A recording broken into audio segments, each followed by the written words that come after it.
Not every predator announces itself. Some spend the earliest years of their lives looking like nothing at all.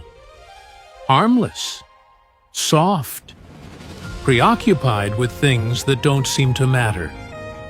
What you're about to see begins with a creature that looks completely defenseless. It ends with one of the most precisely engineered hunters in its ecosystem. This creature should not survive.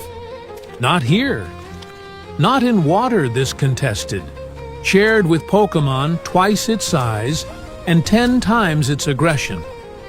And yet every morning, without fail, it performs the same ritual, smoothing its crest, shaking each foot twice before stepping ashore, stopping completely when the wind disturbs its plumage until every feather sits exactly where it belongs.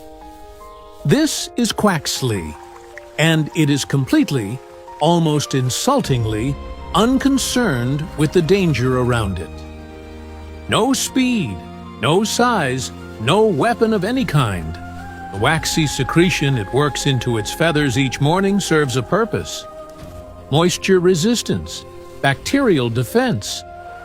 But the obsession goes far beyond what survival hygiene requires. It repeats the same sequence, same order, same duration, every time. Something is being practiced here. The question is, what? Quaxly did not originate here. It migrated to these shallows from distant lands, which means everything it carries with it, every behavior, every compulsion, was built for somewhere else.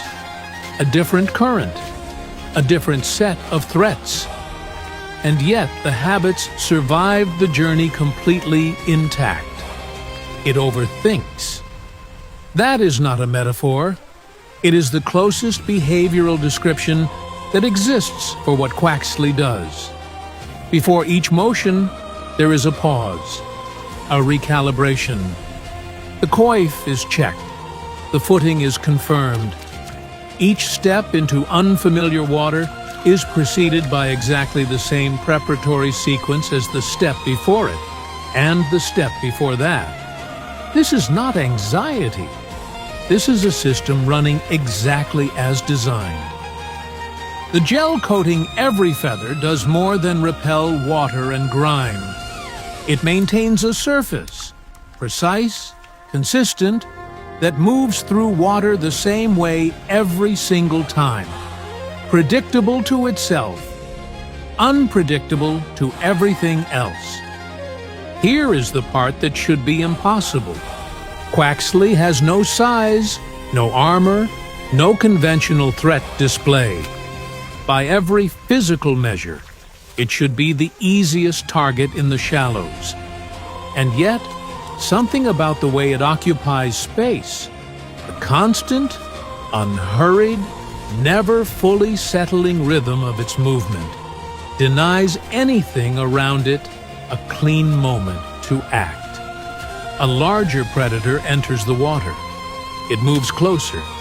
Then it slows. Then it stops. Quaxly never ran, never flinched. It simply kept moving through its routine, shifting, resettling, always marginally in motion. And the predator could not find the gap it needed. But here is what makes that even stranger. Those legs can kick fast, faster than anything this small should be able to manage. But Quaxly never leads with that. It doesn't need to, because nothing has ever found the gap to make it.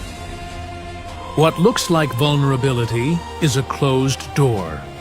And behind that door, something is already learning how to fight. Quaxwell hydrogyrans, the wave dancer. The body is longer now.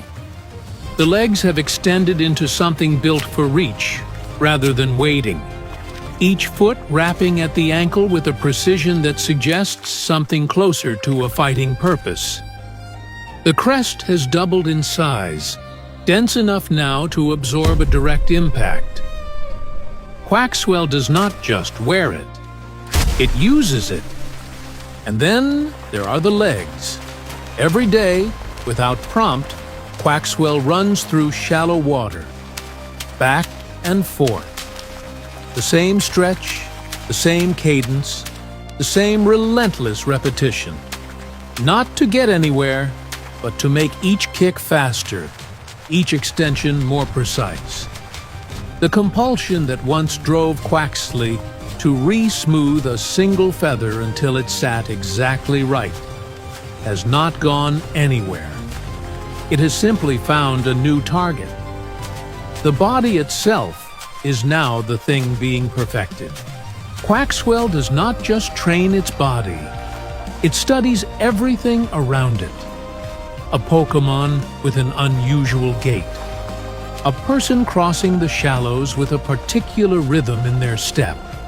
A way of carrying weight from one foot to the next that Quaxwell has never seen before. It takes all of it in, breaks it down, internalizes it, and folds it into something that is beginning to look, unmistakably, like dance. Every routine it builds is assembled from pieces that came from somewhere else. A turn borrowed from one source, a pivot from another.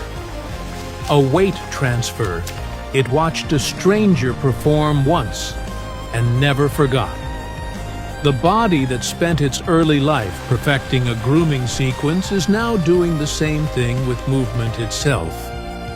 Collecting it, refining it, storing it. Quaxwell is a hard worker, relentlessly so. Flocks of them run through the shallows together, training legs and technique until exhaustion sets in. And when the running ends, the competing begins. Who kicks the hardest? No. Who kicks the most gracefully? That is what they are after. Through all of it, the posture never breaks. Back straight, movements clean, every motion held to a standard that looks almost formal against the intensity of the training. But by the time it sleeps, the coif is always a mess. Too tired to fix it.